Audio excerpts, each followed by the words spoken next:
Hey, quickly, damn, I wish I planted that. We both decided on things that are structural, not so floriferous plants that add interest to the garden. I'll quickly do bronze fennel, which is Yes.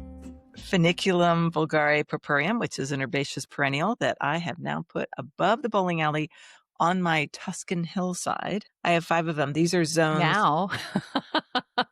Now you do. Now I You're do. going to have 82 of them next spring. I will have a few more probably next spring. We'll see, because it's Oh, rather thickly planted down there, thickly settled, as they say in Cape Cod. And I look at my middle herbaceous perennial zones 4 through 9.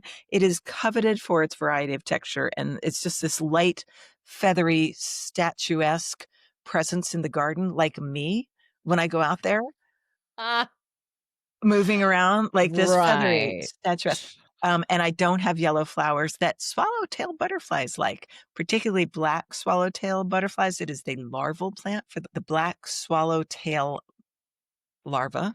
What do you call that? I mean, I guess it's Caterpillar? caterpillar. Yeah, I think that's Caterpillar. We're going back to first grade on this one, yeah, no kidding.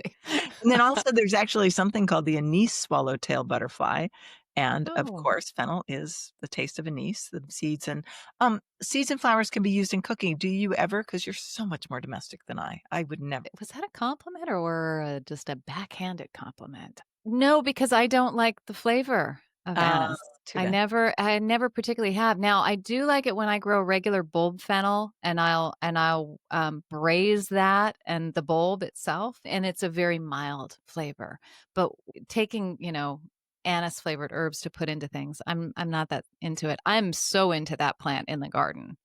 And for me, it's like the poor man's giant fennel. I can grow it easily, cheaply, great vertical, beautiful, foamy, fluffy yum in the spring under planting all these bulbs as that foliage is coming up.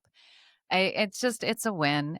It is ridiculously seedy, but So how again, much you can do you have pull to it up. edit? Are we talking about hundreds of Yeah. things that you have to pull up? A Dozens? lot. No, not hundreds, but a Okay. lot. It comes up in a lot of places, and obviously the more that you have, the more you're going to have that. You can cut those Fairly. flowers off, but we always say that you can cut those flowers off.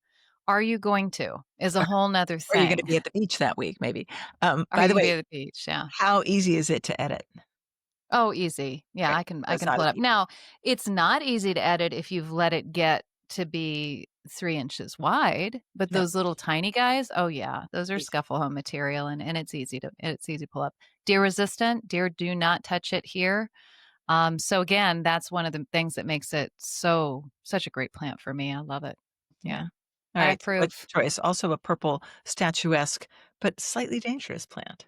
Yeah, I don't. Yeah, slightly dangerous, very, very, very deadly dangerous is castor bean, Ricinus communis. And there's all sorts of cultivars. You can get a very deep red cultivar you can get, and I'll put some of those in the show notes for you. You can get a very green one.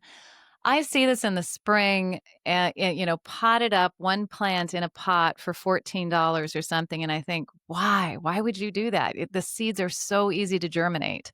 It's such an easy annual. It is such a beautiful accent in a garden. It's a palmate leaf. I usually grow the red varieties, the red cultivars, and it just adds something very, very different. Now, the seeds of this are deadly poisonous. That's ricinus. That's what they, powdered up and sent to the White House many, many years ago. I say they, who was they? Was it the Unabomber? Was he doing it? I Yeah, I don't think remember. pretty sure he was doing Somebody was doing that. Ricinus powder, that is ricinus.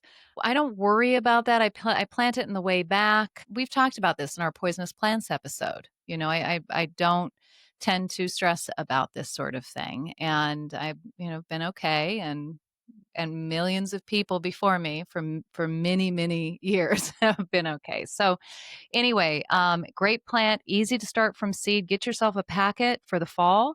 It'll get to be, well, it depends. If it goes straight up, it could be 6, 7 feet, maybe a little bit more. You can stake it, but it tends to just do a little floppiness here, and it sort of moves through things. And speaking of grasses, it's outstanding with grasses, just sort of feathering it and tickling it. And I don't tend to put it on the compost pile.